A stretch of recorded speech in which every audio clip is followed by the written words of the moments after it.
Tales of Vesperia is the latest entry in the long-running Tales series of role-playing games from Japanese publisher and developer Bandai Namco.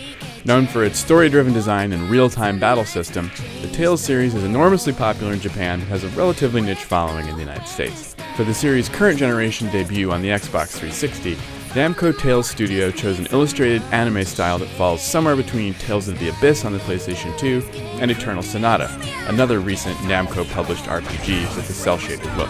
The storyline and characters are new to the series, but if you've played Tales games in the past, not much here will surprise you. Rather than waiting for your characters to take their turns fighting or using spells and items, in Tales you'll be busy slashing, blocking, and using magic in real time. You can go to a menu in the middle of a battle if you need to, but most of what you'll be doing is fighting in real time. As a result, at times battles in Tales of Vesperia feel more like a fighting game than a typical RPG. This is especially true later in the game when you unlock access to more combos, different attacks, and overlimits. It's a nice change from the standard cast and wait method, and it keeps things interesting through the inevitable hours of grinding. Fighting monsters is a big part of Tales of Vesperia, but the biggest focus is on the story, an epic yarn about corruption, duty, and self-discovery told through the experience of a group of travelers brought together in a time of crisis. It's pretty standard fare for the genre, and Tales of Vesperia isn't really breaking any new ground in terms of theme. But as Japanese RPGs go, it works well and is appropriately large in scope while keeping the focus on the main characters. Really, the storyline serves mainly as a backdrop for revealing the main characters and their relationships, and there's a lot of revealing to be done. There are thousands of lines of dialogue in Tales of Vesperia, and much of it is spoken. If you're an otaku purist, you'll be disappointed to know that there's no Japanese voice track available in the English version of the game, so you'll have to bear with the North American voice actors, who do a good job of bringing the distinctly Japanese characters to life. This is a long game, and there's a ton to do and discover. Playing strictly through the storyline at a normal pace with no walkthrough could take you 60 hours or more, and there's even more to explore outside the main arc of the story. There are side quests, a battle arena, secret areas, and sub-games that can seriously eat away at your time. Tales of Vesperia has a few major strengths.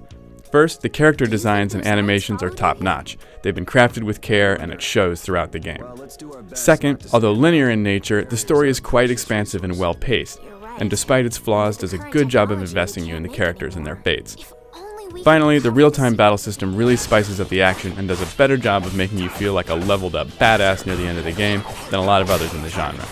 On the downside, although Vesperia looks very pretty much of the time, the level of detail in the environments, costumes, and interiors isn't extremely high. The skits, a recent staple of the Tales series, consist of a collection of rectangles on screen where the characters talk to each other statically. They're a kitsch anime addition, but they give the game a somewhat dated look, as do some of the anime cutscenes, which don't always use the same lush look as the rest of the game. However, what Tales may lack in detail, it makes up for with its characterization and exploration. Unlike its contemporary Eternal Sonata, once you have your party set in Tales of Vesperia, you can deviate from the main path and strike out on your own to discover the world of Turco Lumieres.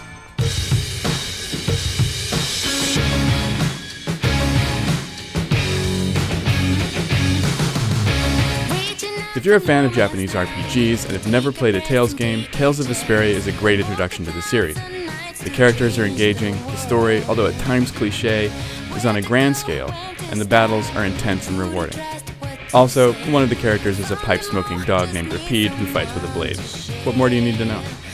For a full written review of Tales of Vesperia, head over to the IGN Xbox 360 channel.